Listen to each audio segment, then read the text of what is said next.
معزز خواتین و حضرات، 13ویں عالمی کانفرنس کے تیسرے دن کے سیشن میں جو کہ پشتو ادب کے 100 سال کے اوپر ہے، میں آپ سب کو خوش آمدید کہتی ہوں۔ جو دوست اسٹیج کے سامنے ہیں ان سے میں ریکویسٹ کروں گی کہ سیٹل ڈاؤن ہو جائیں۔ وی ہیو اسٹارٹڈ آور شو۔ پشتو ادب کی جب ہم بات کرتے ہیں ہزاروں سال کی ہسٹری کے ساتھ اور بہت سارے ڈفرینٹ شیڈز کے ساتھ، کہ جہاں پر رومانس بھی ہے، ایگریشن بھی ہے ملک کو بچانے کے لیے، جہاں ماں اپنے بچوں کو جنگ میں جانے کا بھی کہہ رہی ہے، جہاں پر ایک جینڈر بیس ہمیں وہ بھی بیلنس بھی نظر آ رہا ہوتا ہے۔ سو آج کے سیشن میں، جس کا انفارچونیٹلی ٹائم تھوڑا سا شارٹ ہو گیا، اور ہم کوشش کریں گے کہ اس میں ڈفرینٹ جہدوں کو 100 سال پشتو لٹریچر کے ہم اس کو کور کر سکیں۔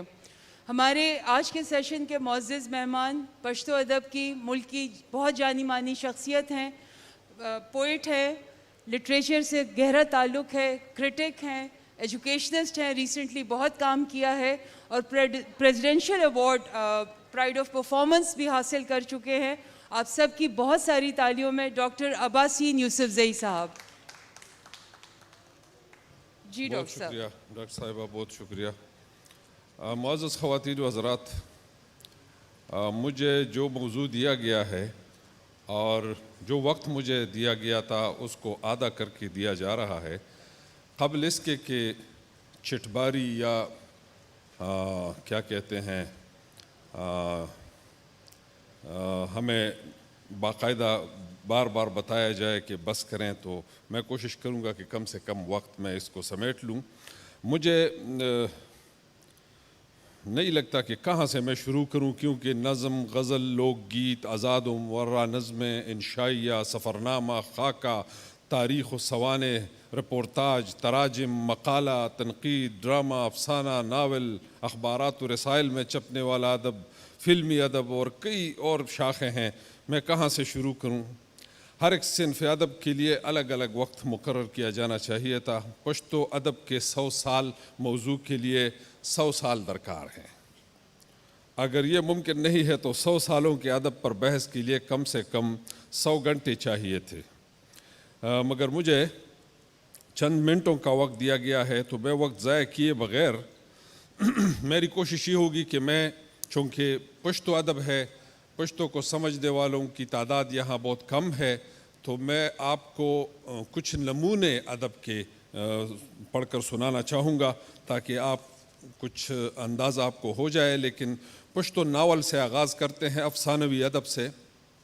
پشتو ناول کا سفر 1912 میں سید راحت زاخیلی کے لکھے گئے ناول ماہ رخ یا نتیجہ عشق سے ہوتا ہے۔ یہ ناول بنیادی طور پر رومانی ناول ہے۔ اس میں دیہاتی ماحول کی عکاسی مکالماتی انداز میں کی گئی ہے۔ 1939 میں نور محمد ترکی کا بے تربیت زوئی یعنی بگڑا ہوا بیٹا سیاسی نظریات، تصورات لیے ہوئے ہے۔ فن اور تکنیک کے لحاظ سے خوبصورت ناول پیغلہ یعنی دوشیزہ 1950 میں صاحبزادہ محمد ادریس کے قلم سے لکھا ہوا خوبصورت فنپارہ ہے۔ دا اور لمبے 1956 میں یعنی آگ کے شعلے غلام غوث خیبری کی تخلیق ہے، جو ایک نیم تاریخی ناول ہے۔ 1957 میں اشرف درانی کی زرق استرگے یعنی چکور جیسی آنکھیں اور امیر حمزہ خان شنواری کی نوے چپے یعنی نئی لہریں ایک نظریاتی اور سیاسی ناول ہے۔ خدائی خدمتگار تحریک کے مشن اور پختون سیاسی نظریات کو ادبی پیرائے میں اس ناول میں پیش کیا گیا ہے۔ تعلیم کو مادری زبان میں حاصل کرنا اور زبان کی اہمیت، افادیت اور ضرورت پر زور دینا اس کا دوسرا موضوع ہے۔ سید رسول رسا کی میخانہ، مفرور، شمع، مامونہ اور خودکشی، محمد ابراہیم شبنم کے 2 ناول خواخ انگور ساس بہو اور اجڑا یعنی گوالن، طاہر آفریدی کا کانوں کے رگنا یعنی پتھروں کی رگیں، سعد الدین شپون کے شنٹاغے، دسمس یاران یعنی بلوری آنکھیں اور یاران غار، رحیم شاہ رحیم کی راجگڑھا، بی بی مبارکہ، سکندر اعظم، شیر زمان تائزے کے امانت، رحمان کورونا غنڈے، وادو نشو، پائندہ محمد خان کا دشتلوت کا مسافر اور درجنوں دوسرے۔ پشتو ناول کے عمومی موضوعات معاشرتی خرابیوں، کمی اور کوتاہیوں کی اصلاح، عشق و محبت کی رودادیں، تجسس، تلاش، اضطراب اور حیرت زدہ کرنے والے واقعات اور مناظر، تاریخی واقعات، مذہبی، لسانی، سیاسی، قومی اور دیگر نظریات کی تبلیغ و ترسیل، طبقاتی کشمکش، طاقتور اور کمزور کی جنگ، ظالم اور مظلوم کے درمیان چپکلش اور مفلس و نادار کا تنازع وغیرہ وغیرہ۔ پشتو افسانہ، افسانے کو افسانوی ادب کے ایک خاص صنف کی حیثیت حاصل ہے۔ اس میں ایجاز و اختصار، انداز بیان، دلچسپ آغاز و انجام، احساس تحیر سے بھرپور عنوان اور جامعیت نے جان ڈال دی ہے۔ ان اجزائی ترکیبی نے افسانے میں شوخی اور مستی بھر دی ہے۔ پشتو افسانہ مغربی افسانے سے 100 سال بعد معرض وجود میں آیا۔ سال 1917 میں سید راحت زاخیلی نے کنڈ جنئی یعنی کنواری بیوہ جیسا زوردار افسانہ لکھ کر پشتو افسانے کی داغ بیل ڈالی۔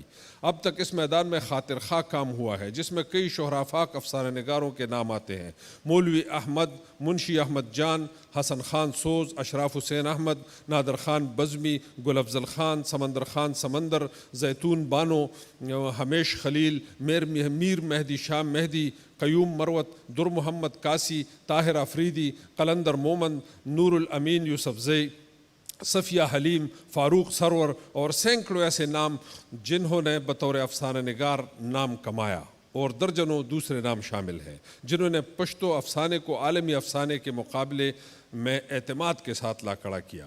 پشتو افسانے کے عمومی موضوعات یہ ہیں: اخلاقی و اصلاحی، طبقاتی کشمکش، جنس پرستی، مقامی اور دیہی ماحول کی عکاسی، زنانہ نفسیات اور ان کے مسائل، سیاسی رجحانات اور تجریدی و علامتی رنگ و روغن وغیرہ۔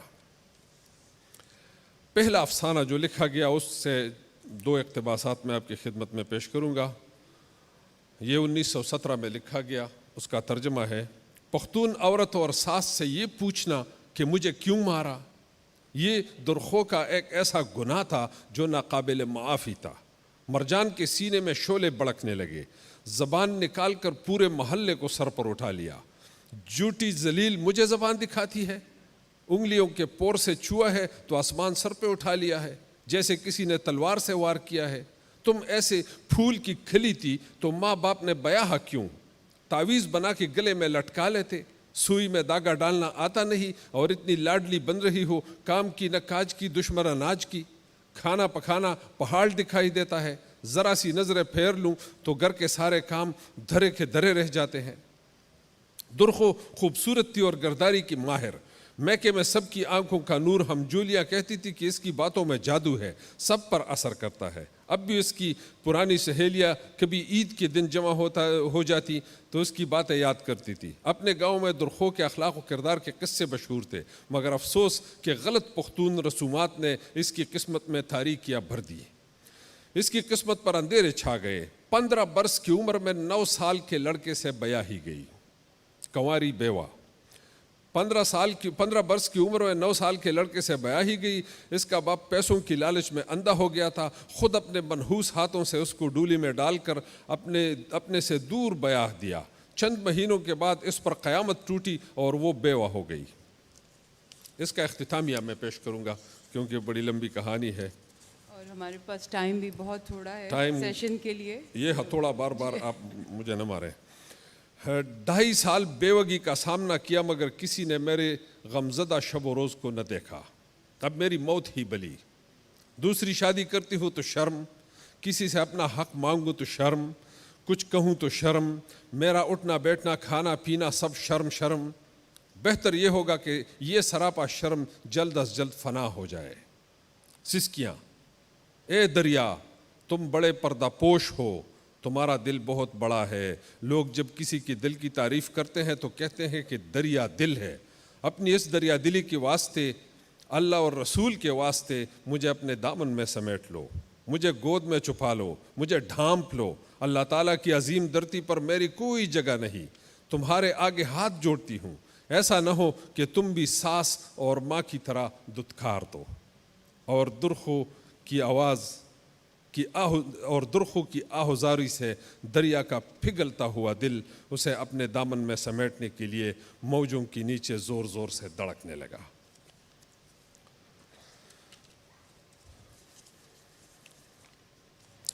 پشتو شاعری کے گزشتہ 100 سال زرین دور شمار کیا جاتا ہے، جس میں صنف نظم کے تخلیق کاروں میں بے شمار بڑے شعراء شامل ہیں، جس میں خدائی خدمتگار تحریک سے وابستہ درجنوں شعراء شامل ہیں۔ ان شعراء میں محمد اکبر خادم، عبدالاکبر خان اکبر، بیرسٹر میاں احمد شاہ، عبدالخالق خلیق، سمندر خان سمندر، صاحبزادہ ادریس، ولی محمد طوفان، مہدی شاہ مہدی، سیدہ بشرا بیگم، محترمہ الف جان خٹکہ اور درجنوں دوسرے۔ پھر حمزہ شنواری، قلندر مومن غنی خان، عبدالرحیم مجذوب، زیتون بانو، اجمل خٹک، ہمیش خلیل، سید رسول رسا، پیر گوہر، فضل حق شیدا، ایوب صابر، میجر یونس خلیل، قمر راہی، اشرف مفتون، پروفیسر پریشان خٹک، پروفیسر درویش دورانی، پیر محمد کاروان، عبدالرحیم روغانی، عبدالباری جہانی اور سینکڑوں دوسرے۔ غزل کے شعراء میں بابائے غزل امیر حمزہ خان شنواری، طاہر کلاچوی، سیف الرحمان سلیم، صاحبزادہ فیضی، مراد شنواری، خیبر آفریدی، خاطر آفریدی، ناظر شنواری، رحمت اللہ درد، اندیش شمس القمر، ڈاکٹر محمد اعظم، سعد اللہ جان برق، منتظر بیٹنی، اکرام اللہ گران اور سینکڑوں دوسرے۔ امیر حمزہ خان شنواری کے کلام کے کچھ نمونے ترجمہ کر کے آپ کے سامنے پیش کر رہا ہوں۔ چه اشنا د چا طبیب شی هغه درست عمر بیمار خواہ، جس کا محبوب ہو طبیب اس کا، منظوم ترجمے ہیں، جس کا محبوب ہو طبیب اس کا وہ تمام عمر ہی رہے بیمار۔ دا دماغ دل سنگار مخ کی نو آئینے در تسویل حیران یم، تیور تیرے بدل گئے مشاتگی کے بعد، حیران ہوں کہہ دیا ہے تجھے آئینہ نے کیا۔ تچ ما توائے، وحدت الوجود کا شعر ہے، تچ ما توائے چھ زمانہ زان قربان کا، زان لزان سنگ قربانی کی زہران یم۔ مجھ سے تو کہتا ہے کہ میں تجھ پہ جاں قربان کروں، مجھ سے تو کہتا ہے کہ میں تجھ پہ جاں قربان کروں، کس طرح میں جان سے جاں قربان کروں حیران ہوں۔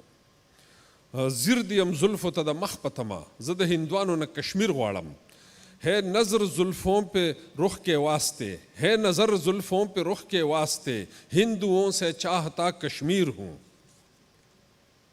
امیر حمزہ خان کی شخصیت پشتو ادب میں ایک مجدد کی سی نظر آتی ہے۔ آپ نے خوشحال خان سے پشتونیت، رحمان بابا سے تصوف و سلاست لے کر اس میں اپنی انفرادیت شامل کر کے پشتو غزل کو خالص پشتونیت کے سانچے میں ڈالا۔ پشتون سماج کے اعلیٰ اقدار کی آمیزش سے غزل سے غریت کا رنگ ہی اڑ گیا۔ اب پشتو غزل پر فارسی کا اثر نہیں رہا اور عوام و خواص پر اس تبدیلی اور جدت کا انتہائی خوشگوار اثر پڑا۔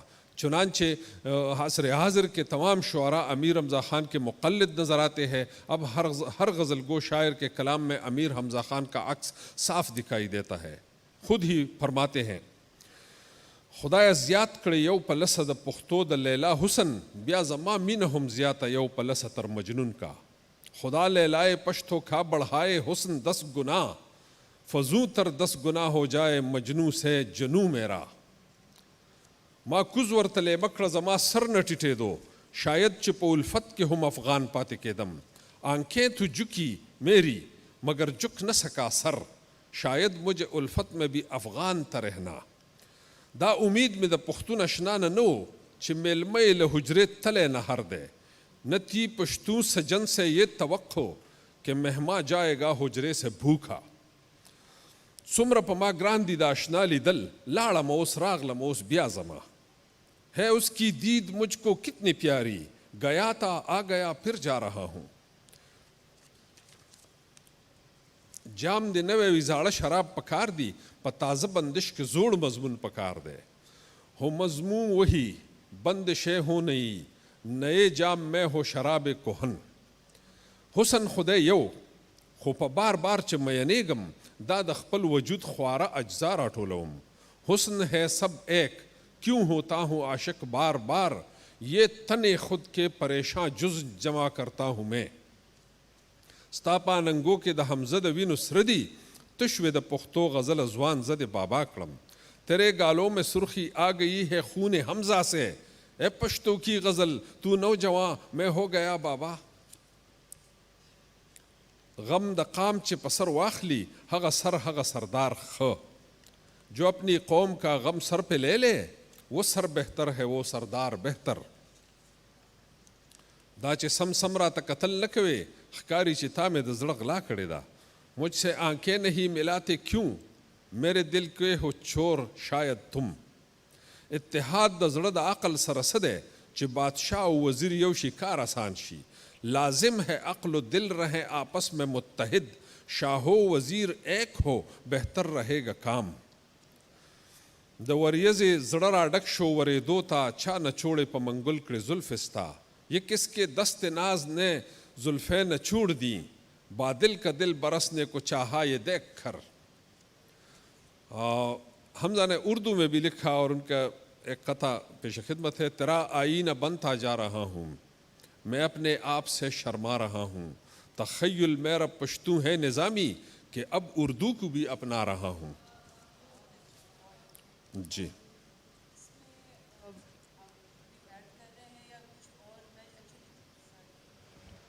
جی جی بیکاز ٹائم ہمارے پاس کنسٹرین بہت زیادہ ہوتا جا رہا ہے. جو ٹائم So ہمیں اس دیا میں- گیا ہے وہ ختم ہو گیا. نہیں بس تھوڑا سا رہتا ہے. کچھ سوالات میرے ذہن میں بھی تھے اور میں چاہ رہی تھی کہ ہماری آڈینس میں سے بھی اگر کوئی آپ اتنی جلدی نہ کریں ابھی ہے 10 اچھا ابھی منٹ. ٹائم ہے. اوکے 1 گھنٹے سے آدھے گھنٹے پہ آ گئے پھر آدھے گھنٹے سے 20 منٹ پہ نہ آئے نا. میں کچھ نمونے پیش کرنا چاہتا ہوں غنی خان کی 1-2 نظموں کا ترجمہ اور پھر اس کے بعد جدید دور پہ جب ہم خون میں نہلا رہے تھے ہمیں نہلایا جا رہا تھا تو اس کی بھی ایک چھوٹی سی کہانی ہونی چاہیے. غنی خان کا ایک نمونہ ہے ان کی ایک نظم پیش کروں گا. اگرچہ ایک نظم سے قناعت تو نہیں ہوتی لیکن وہ ایک قطع ہے ان کا کہ ہر ٹٹو بوراق دے چوی سور د محمد پشان ہر سپر کعبہ د کوسیگی ابراہیم پکے ہر لار مکی تزی چ نیت د مکیوی ہر قبر گلشن دے کرو رو لگی نسیم پکے. منصور ترجمہ ہے اگر محمد صلی اللہ علیہ وسلم راکب ہے تو ہر مرکب براق ہے ہر سائبہ کعبہ ہے اگر اس میں ابراہیم علیہ السلام ہو. اگر نیت برائے بیت اللہ ہے تو ہر راستہ تم کو مکہ لے جائے گا. اگر نسیم بہار کا گزر ہو تو ہر قبر گل و گلزار ہے. ان کی ایک نظم میں پشتو چھوڑ کے ترجمہ سنا لیتا ہوں. مستی جس میں بڑھ جائے وہ ڈوم بنتا ہے یا شاعر. صبر کا غلبہ ہو جائے فقیر بنتا ہے یا بادشاہ. جو نفل کی برمار کر لیتا ہے وہ ٹٹھو بنتا ہے یا فرشتہ. جس پر جوانی موج مار لے چور بنتا ہے یا ولی. جس میں زور کی کثرت ہو جائے یزید بنتا ہے یا علی. جس پر محبت کا غلبہ ہو جائے نبی بنتا ہے یا دیوانہ. جس کا علم بڑھ جائے شیطان بنتا ہے یا فقیر. غنی خان کو بھی چھوڑ دیتے ہیں. یہ ایک نظم ہے زیتون بانو محترمہ زیتون بانو کی ایک نظم ہے جو خواتین کی ترجمانی کے طور پر میں پیش کر رہا ہوں. گھر کی کھڑکی سے جو دیکھا تو میں بدنام ہوئی. میں نے ترجمہ کیا کرنے کی کوشش کی ہے. گھر کی کھڑکی سے جو دیکھا تو میں بدنام ہوئی. میری نیت میرے کردار میں کچھ کھوٹ نہ تھی کیوں مگر کوچہ و بازار میں چرچا ہے میرا. میں سراسر اسی ماحول کی پروردہ ہوں. میں نے ہمجولیوں سکیوں میں یہ بچپن دیکھا. رات دن آنکھ مچھولی کبھی رہتا تھا سما. چور بن جاتا تھا کوئی تو کوئی شاہ زماں. میں پیش پیش ہی رہتی تھی اپنی ٹولی میں. نہ میں نے کھیل میں کھائی شکست فاش کبھی. پسند آتی تھی ہر ایک کو میری سرداری. سب اپنے شوق سے کرتے تھے میری دلداری. اب میں حیران ہوں کیا ایسا ہوا مجھ سے قصور. بات کوئی بھی ہو چرچا میرا کرتے ہیں ضرور. میرے کردار کو مشکوک بنا رکھا ہے. آنکھ میں بھائی کے کیوں خون اتر آیا ہے. کس لیے باپ کے تیور بھی بدل جاتے ہیں. ماں کی نظروں میں دیے غیظ کے جل جاتے ہیں. بس اگر ان کا چلے یہ میرے ٹکڑے کر دے. زندگی کو میری وابستہ علم سے کر دے. ایک دو راہ پہ حیران کڑی سوچتی ہوں. سارے رشتے بھی ہیں ناتے بھی ہیں ان لوگوں سے. پوری بستی پہ میری ذات گراں ہے کتنی. شکریہ بہت شکریہ. یہ اجمل خٹک کی نظم ہے، اس کو بھی ترقی پسندی اور انسان دوستی کی علامت ہے، اس کو بھی چھوڑ دیتے ہیں کیونکہ ڈاکٹر صاحبہ نے بڑی جلدی بنا رکھی ہے۔ یہ ایک 3 اشعار ہیں افغانستان سے، ہمارے پیر محمد کاروان نمائندہ شاعر ہیں، ان کے اشعار کا ترجمہ منصور ترجمہ میں پڑھ کر سنا رہا ہوں۔ وقت آئے گا جب سام کے زہریلے دانت نہیں رہیں گے، وقت آئے گا جب سام کے زہریلے دانت نہیں رہیں گے، منصور مستی میں سرشار گھومے گا، شیخ کے پاس دار نہ ہوگی، پرندے ہماری ہتھیلیوں میں گھونسلے بنا لیں، ہمارے پہاڑ صنوبر اور گاؤں میں چنار نہیں رہے، ہمارے پہاڑوں میں صنوبر اور گاؤں میں چنار نہیں رہے۔ محبت نے رندی ہوئی آواز میں گلہ کیا کہ اس نفسا نفسی کے عالم میں لوگوں نے مجھے بلا دیا ہے۔ اور ایک نظم پیر گوہر کی تھی، انہوں نے کہا کہ غواڑا مچٹول دنیا مینہ مینہ مینہ شی، خواہش ہے کہ ساری دنیا محبت محبت محبت کا دم بھرے۔ وہ بھی میں چھوڑ دیتا ہوں، آخری حصے میں آ جاتا ہوں کیونکہ وقت کی کمی کی شکایت ہو رہی ہے، اگرچہ کام بہت رہ گیا ادھورا۔ جدید ترین نظموں میں سے ایک نظم ہے امین اللہ داودزئی کی ایک نظم ہے، زمونگ وطن کے کروڑون خلق د شمار شمیرے حساب کتاب لاندی دی، د ہر چاکور کے دروازہ باندے خط د دغه کور بندیان په ګوته خایي، خدا حساب راته غلط ښکاریږي، زه یې د سره په حساب کې نه یم، چې د سرکار اهلکار کله راشي نو زما کور ورته ویران ښکاري، ښه په قلار په دروازه ولیکي دلته کې 0/0 اوسي، د ژوندانه ځنې بے فکر اوسي۔ یہ ترجمہ ہے منصور، معرہ نظم ہے۔ ہمارے ملک میں کروڑوں لوگ شمار اور گنتی میں ہے، ہمارے ملک میں کروڑوں لوگ شمار اور گنتی میں ہیں، ہر گھر کے دروازے پر موجود تحریر باسیوں کی نشاندہی کرتی ہے، مگر یہ حساب مجھے غلط لگتا ہے، میں سرے سے ان کے حساب میں شامل نہیں۔ جب سرکاری اہلکار مردم شماری کے لیے آتے ہیں، مزے سے میرے دروازے پر لکھ دیتے ہیں، یہاں زندگی سے بے فکر رہتا ہے، یہاں 0/0 رہتا ہے۔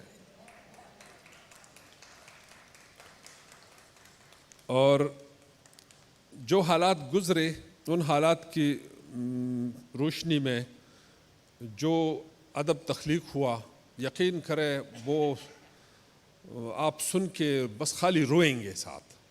تو اس کا چونکہ وقت کی کمی کی وجہ سے میں پورا نہیں اظہار کر پا رہا، لیکن ایک شعر ہے، ایک شعر وہ پورے دور کی اور پورے حالات کی ترجمانی کر رہا ہے۔ ذبیح با اللہ اکبر ویل، ذبیح با اللہ اکبر ویل، مذبوح با الا اللہ، ذبیح با اللہ اکبر ویل، مذبوح با الا اللہ، دغ قیامت تا خدای استا غ قیامت نہ رسے دو۔ ترجمہ، ذبیح ذبح کرنے والا تکبیر پڑھ رہا تھا، اور مذبوح یعنی ذبح ہونے والا کلمہ شہادت کا ورد کر رہا تھا۔ رب ذوالجلال تیری قیامت اس قیامت کے برابر نہیں۔ اس لہولہان ادب سے، ادب کو دیکھ کے پڑھ کے مسلسل مشاعروں میں تو چند اشعار میں نے لکھے، ان کا پہلے پشتو میں ان کا ترجمہ بعد میں آپ کو سناؤں گا اور اس کے ساتھ اپنی باتیں سمیٹ لوں گا۔ کہ غمون د دوران راوڑل پکار دی، شاعری تلک جانان راوڑل پکار دی، بیا د بارود لگو بیر تکڑل شنڈا، بیا د حسن و عشق داستان راوڑل پکار دی، زمکا کر د نفرتونو کړي بې دریغه، رودادونه د اسمان راوړل پکار دي، وینو زو یې سحره کړله په منع، لطافت ورته بیشان راوړل پکار دی۔ ایک وقت میں فیض صاحب نے کہا تھا کہ اور بھی غم ہے زمانے میں محبت کے سوا، تو اس کے بالکل برعکس ان اشعار میں شاعری کے عنوان سے ایک نظم ہے چھوٹی سی، اگر غم دوراں کا اظہار، نثری ترجمہ ہے، اگر غم دوراں کا اظہار ہر چند لازم ہے، مگر شاعری میں غم جانا کا فقدان ہو گیا ہے، بارود کے دھوئیں نے اس کو بانجھ کر دیا ہے، پھر سے اس میں حسن و عشق کے داستانوں کی ضرورت ہے، زمین پر بے دریغ نفرتوں کی بوائی ہو رہی ہے، اب شاعری میں آسمانی رودادوں کی ضرورت ہے، شاعری کا چہرہ خون میں لت پت ہو گیا ہے، اس میں اب لطافت کا حسن درکار ہے۔ بہت شکریہ، بہت شکریہ، نوازش نوازش۔ بہت شکریہ ڈاکٹر صاحب، اور بہت خوبصورتی کے ساتھ آپ نے ہسٹری کو کور کرتے ہوئے اور جو چینجز ہم نے دیکھے اوور دا ایئرز لٹریچر میں ریفلیکٹ ہوتے رہے، وہ بھی آپ نے بہت اچھے طریقے سے اس کو بہت کم ٹائم میں معذرت کے ساتھ، ظاہر ایک مینجمنٹ ہے اس وقت، بہت خوبصورتی سے اس کو کور کیا۔ سر اگر کچھ ہم کویسچنز لے سکیں مختصر، اگر ہمارے دوست کچھ پوچھنا چاہیں، کوئی کویسچن ہو۔ اب ان دا مین ٹائم میں سر ایک بار بار ایک چیز ذہن میں آتی ہے کہ، اور نہ صرف پشتو کے حوالے سے ہم نے دیکھا کہ باقی زبانیں بھی، جو برٹش ایرا ایک رہا اور بہت عرصے تک ظاہر پشتو کا اپنا ایک رول بھی تبدیل ہوا، میں چاہوں گی اس پر مختصراً آپ ہمیں تھوڑی آگاہی دیں اس کے اوپر کہ وہ پشتو سمیت باقی زبانوں کا بھی وہ رول کبھی ڈسکس نہیں کیا گیا، وہ کبھی سامنے نہیں آیا اس طریقے سے۔ آپ ذرا واضح کریں اپنے سوال کو۔ میں سر جو برٹش ایرا تھا ہمارا، برٹش رول جو تھا، اس میں پشتو ظاہر اور باقی زبانیں بھی تھیں، پشتو زبان اس وقت مختلف مراحل سے گزری۔ اب میں سمجھ گیا ڈاکٹر صاحب، اب بات دراصل یہ ہے کہ مزاحمتی شاعری اصل شاعری ہوتی ہے جو وقت کی ترجمانی کرتی ہے، اور اس وقت میں جو شاعری اور ادب تخلیق ہوا برٹش ایرا میں، اس میں تمام زبانوں میں بڑی اچھی باتیں ہیں، لیکن میں ایک ضروری بات بتاؤں گا، اور وہ یہ کہ اس زمانے میں پشتو میں جتنی مزاحمت ہوئی وہ کسی دوسری زبان میں نہیں ہوئی، اور پختونوں نے دو اطراف سے، ایک طرف سے حاجی صاحب ترنگزئی اور فقیر اے پی کی سربراہی میں لوگ لڑ رہے تھے فرنگیوں کے خلاف، اور دوسری طرف باچا خان کی خدائی خدمتگار تحریک عدم تشدد کا سبق دے رہے تھے۔ تو ان دو ونگز سے پختونوں نے ادب میں بھی اور سیاست میں بھی اپنے آپ کو قائم و دائم رکھا اور بہت خوبصورتی سے کیا۔ ایک اور بات میں بتا دوں کہ تحریک پاکستان کے دوران مشرقی بارڈر پہ بہت فسادات ہوئے اور لوگ قتل ہوئے، لوٹے گئے، اور کیا کیا نہیں ہوا۔ اردو ادب اور پنجابی ادب اس سے بھرپور ہے، خصوصاً اردو ادب میں تحریک پاکستان کے دوران جتنی تباہی ہوئی وہ ساری اس میں موجود ہے، لیکن پشتو ادب میں کوئی بھی ایسا واقعہ موجود نہیں، کیونکہ ہم لوگوں نے ہندوؤں کو، سکھوں کو، عیسائیوں کو ہمیشہ بہت تحفظ دی، اور وہاں سے نکلتے ہوئے جتنے ہندو اور سکھ جا رہے تھے ہندوستان کی جانب، خصوصاً ہندو، ان کو روتے ہوئے ہم لوگوں نے رخصت کیا، بس کے اسٹیشن تک لے آئے، ریل گاڑی کے اسٹیشن تک لے آئے، اور ان کو روتے ہوئے رخصت کیا۔ انہوں نے اپنی امانتیں رکھی اور سالوں بعد واپس آ کر اپنی امانتیں وصول کی۔ کوئی بھی واقعہ ایسا نہیں ہوا کہ کسی کو لوٹا گیا ہو یا کسی کو قتل کیا گیا ہو۔ تو اس وقت ادب میں بھی اگر مزاحمت تھی تو ان لوگوں کے خلاف تھی جنہوں نے ہمارے ملک کے ہماری سرزمین پہ قبضہ کیا تھا۔ جو ہمارے ساتھ رہ رہے تھے وہ تو ہمارے ہم وطن تھے۔ بہت شکریہ، اور اسی کو آگے لے جاتے ہوئے کہ جب ہم کہہ رہے ہیں کہ ایک پروگریسو لٹریری موومنٹ ہم نے دیکھی پشتو ادب میں تھرو آؤٹ، ہو سکتا ہے میں شاید یہاں پر ایک یہ سبجیکٹیو اوپینین ہو میرا، لیکن وہ چیز کچھ شعراء، کچھ ادبی شخصیات کے علاوہ ہمیں وہ ٹرینڈ اب نظر نہیں آتا ہے۔ بعض دفعہ بڑا کلیئرلی محسوس ہو رہا ہوتا ہے کہ ایک شدت پسندی پرابلی آ رہی ہے اس کے اندر۔ تو کیا سمجھتے ہیں آپ کہ یہ پوری جدوجہد ایک بالکل ہی الگ اینگل پر آ کر کیوں رک رہی ہے، اور مزید یہ کہ اس کو واپس اس نہج پر لے جانے کے لیے کیا ہونا چاہیے؟ ڈاکٹر فوزیہ، آپ اگر جدید ادب کا مطالعہ کریں تو وہ 3 رنگ لیے ہوئے ہیں: انسان دوستی، قومیت اور حالات کی عکاسی۔ آپ یقین کریں کہ آج کل جو شاعری پشتوں میں تخلیق ہو رہی ہے وہ بہت اعلیٰ پائی کی شاعری ہے۔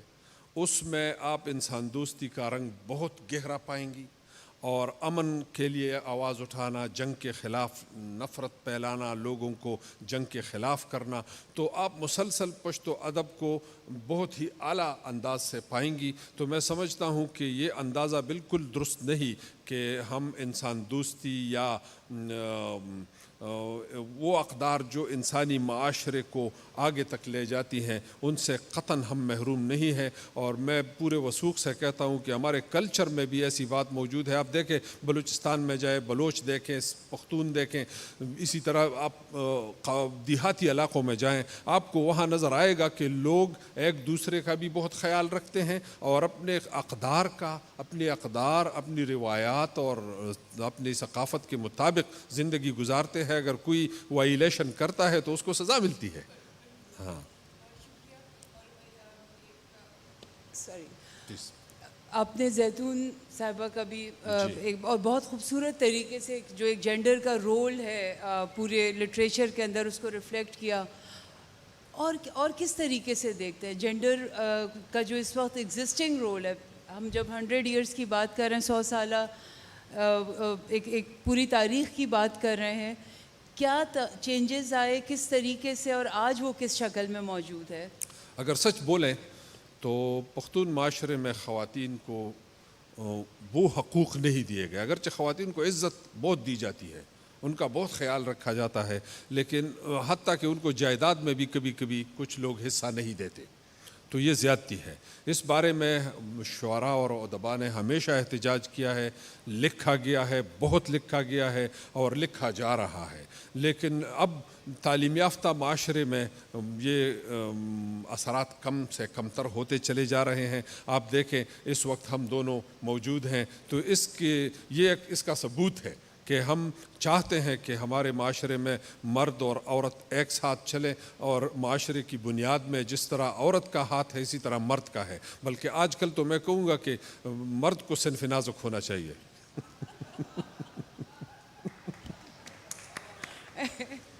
بہت شکریہ۔ حاضرین میں سے کوئی صاحب یا صاحبہ اگر سوال جی میڈم، مائک پلیز۔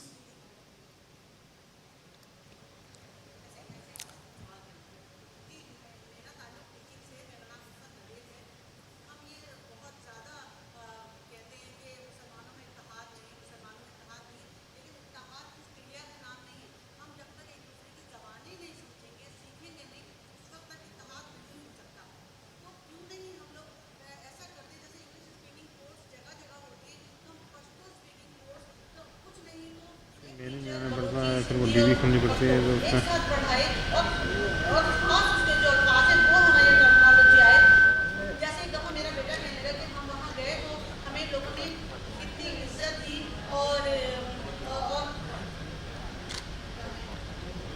اس کا اس کی قریب کر کے بولیں۔ ہمیں لوگوں نے اتنی عزت دی اور وہ آتے تھے دور دراز سے اور ہمیں چائے پانی کا پوچھتے تھے، اور امی وہ پیسے بھی نہیں لیتے تھے، اور ان کو ٹوٹی پھوٹی اردو آتی تھی۔ تو میں نے اس سے کہا تمہیں شرم آنی چاہیے، وہ ٹوٹی پھوٹی میں کہہ رہا تھا تمہیں اتنی بھی پشتو نہیں آتی۔ اس دن کے بعد سے مجھے ہوا کہ ہمیں پورے پاکستان میں چاروں زبانیں سکھانی چاہیے۔ یہ انگلش ٹھیک ہے، وہ ہوگی ضرورت کسی کی، لیکن یہ جب تک چاروں زبانیں، بلکہ جتنی بھی زبانیں ہمیں نہیں آئیں گے، جب تک مسلمانوں میں اتحاد نہیں ہو سکتا، جب تک کہ ہمیں آپس میں اتحاد نہ ہو، اس کے لیے آپ لوگوں کو کوشش کرنی چاہیے، بہت اور شکریہ ہم سب کو میڈم، کوشش بہت کرنی شکریہ محترمہ۔ بات یہ ہے کہ مسلمانوں کی بات تو بڑی دور ہے، پہلے ہم پاکستان کی بات کریں گے، کیونکہ مسلمان تو بعد میں جب پاکستان میں ہم متحد ہو جائیں۔ پاکستان کے تعلیمی نظام کو از سر نو ہم نے تشکیل دینا ہے۔ سندھی بڑے خوش قسمت اور بڑے سمجھدار لوگ ہیں، ان کو سلام پیش کرتا ہوں، کیونکہ انہوں نے اپنے بچوں کو اپنی زبانوں میں پڑھایا۔ ہم چاہتے ہیں کہ ہمارے بچے اپنی مادری زبان میں تعلیم حاصل کریں، اردو بھی سیکھے، انگریزی بھی سیکھے اور عربی بھی سیکھے کیونکہ قرآن کی زبان ہے، اور چائنیز بھی سیکھے کیونکہ چائنیز کے ساتھ بھی ہمارا کاروبار کا سلسلہ چل پڑا ہے۔ تو میں سمجھتا ہوں کہ ہمیں اپنے بچوں کو، جس طرح سندھ میں کوئی بچہ بیٹا ہے تو اس کو رحمان بابا، خوشحال بابا، غنی خان اور حمزہ بابا کے بارے میں علم ہونا چاہیے، اور جب وہاں کوئی بچہ بیٹا ہے تو اس کو یہاں کی باباؤں کے بارے میں معلوم ہونا چاہیے اور یہاں کی تاریخ کا پتہ چلنا چاہیے۔ چاہیے. ہم جو پاکستان اسٹڈی مطالعہ پاکستان پڑھ رہے ہیں اس مطالعہ پاکستان میں تحریک پاکستان تو ہے، لیکن پاکستان کی زبانوں اور پاکستان کی قومیتوں کے بارے میں تفصیلی بحث نہیں ہے. اس میں اس کا اضافہ کرنا چاہیے. اس میں پاکستان اسٹڈی کا مطلب یہ ہے کہ ہم سندھی بلوچی ایک دوسرے کے بارے میں جان سکیں اور کشمیری کے بارے ہم جان سکیں، گلگت کے بارے میں ہم جان سکیں، تو یہ ضروری ہے. تو آپ کی بات بالکل بصر و چشم. Please mic. جی مائک دیجیے. ڈاکٹر فوزیہ نے ٹائم کی تنگی پیدا کر دی تھی، وہ کرنا ٹائم ابھی ہے. میرا نام پروین حیدر ہے. جی میڈم. اور میں نثر بھی لکھتی ہوں اور شاعری بھی. تو میں چونکہ سندھ میں پیدا ہوئی اور یقیناً مجھے سندھی بھی آتی ہے، کچھ وقت پنجاب میں بھی گزرا تو مجھے پنجابی بھی آتی ہے، لیکن افسوس کہ بلوچستان یا پشتو بلوچی یہ زبان یہ اب تک میں اس میں کچھ نہیں کہہ سکی. لیکن ہاں بلوچستان کا جو المیہ تھا اور یہاں جو واقعات اور حالات ہو رہے تھے تو میں نے اس تناظر میں ایک نظم لکھی جو کہ دبئی میں ہمارے ایک شاعر ہیں بلوچی غنی پھوال صاحب، انہوں نے اس کو بلوچ زبان میں ٹرانسلیشن بھی کیا اس کا. لیکن ہمارے ساتھ مسئلہ یہ ہے کہ اگر میں نے وہ بلوچ المیے کے تناظر میں بلوچستان میں جو المیات ہو رہے ہیں اس تناظر میں میں نے کچھ لکھا تو مجھے لوگوں نے ڈرایا کہ تمہاری پشت پہ کوئی نہیں ہے، بیکنگ نہیں ہے، تم یہ کیا کر رہی ہو. میں کہا میں سچ لکھ رہی ہوں. کہ اتنے سچ نہیں بنو، اس کے بڑے نقصان ہیں. تو مجھے بتائیں کہ یہ صورتحال کیا بہتر ہے ادب کے لیے یا ہونا چاہیے، یا ہمیں بے خوف نڈر ہو کے لکھتے رہنا چاہیے جو کچھ حالات حاضرہ ہمارے سامنے پیش آ رہے ہیں، جو کچھ حالات و واقعات ہیں. تو میں آپ سے سمجھ آ گئی. بہت شکریہ. مختصراً سر ریکویسٹ کروں گی. اصل میں یہ ہے کہ سمجھیے گا، جواب ضرور دیجیے گا. یہ کانفرنس اس کا ایک ثبوت ہے کہ شاعر ادیب کسی بھی حال میں اپنا کام نہیں چھوڑتا. وہ انسانیت کا سب سے بہترین دوست ہے. آرٹسٹ، شاعر، ادیب یہ انسانیت کے ایسے دوست ہیں. وہ تخلیقی فنکار ہے یا پرفارمنگ آرٹسٹ ہے، وہ انسان کو تعلیم دیتا ہے، تفریح دیتا ہے. یہ انسان کی تمام خواہشات اور انسان کی زندگی کی تمام مسائل کو مد نظر رکھتے ہوئے اپنے فن کا اظہار کرتا ہے. تو میں سمجھتا ہوں کہ ہمیں اپنا کام چھوڑنا نہیں چاہیے، اور ہم جن لوگوں کو 2 یا 3 زبانیں آتی ہے تو ان کو وائس ورثہ ان میں تراجم کا کام جاری رکھنا چاہیے. ہمیں چاہیے کہ ہم ان زبانوں کو جن کو ہم نہیں سمجھ سکتے یا نہیں سمجھتے تو ان زبانوں سے تراجم ہم پڑھ لیں، تو ان زبانوں کا فلیور، ان زبانوں کا پیغام، ان کی روحانیت، ان کی ثقافت کے بارے میں ہم جان پائیں گے اور ایک نئی چیز ہوگی. یقیناً ہر علاقے میں نئی تخلیقات ہوتی ہیں. تو ہماری خواہش ہے کہ پاکستان میں ایسا سلسلہ چلے کہ تمام زبانیں بچوں کو پڑھائی جائیں اور ان کو یہ مواقع فراہم کیے جائیں کہ فرض کیا میں سندھ آیا ہوں، انٹیریئر سندھ میں جا رہا ہوں تو مجھے 2-4 جملے سندھی کے آنے چاہیے. اگر میں ڈاکٹر خشک کے گاؤں میں نکل جاؤں تو میں وہاں دیکھ پاؤں کہ میں اپنا کام نکال سکوں. میں کسی سے پوچھ سکوں فلاں جگہ کہاں ہے، مجھے کھانا چاہیے، مجھے پانی چاہیے، مجھے راستہ بتا دیں. تو اسی طرح اس میں کوئی برائی نہیں اور یہ بڑے نیک خواہشات ہیں. اللہ کرے کہ اس کی تکمیل ہو جائے. آپ دونوں خواتین نے بہت اچھے سوالات کیے. اللہ تعالیٰ کرے کہ ہم سب اس کی تکمیل میں اپنا کردار ادا کر پائیں. بے شک بہت شکریہ آپ سب کا. اور بہت خوبصورتی کے ساتھ ڈاکٹر صاحب نے بہت کم وقت میں بہت سارا مواد ہم سے اور ہسٹری کو شیئر کیا. اینڈ میں میں شکریہ ادا کرنا چاہوں گی احمد شاہ صاحب کا، ان کی پوری ٹیم کا، اور جو ہمارے کولیگز خواتین و حضرات یہاں بیٹھے ہوئے ہیں، آپ سب کا جو آن لائن اس وقت ہمیں سن رہے ہیں، آپ سب کا اس سیشن میں شرکت کا بہت بہت شکریہ. اللہ حافظ.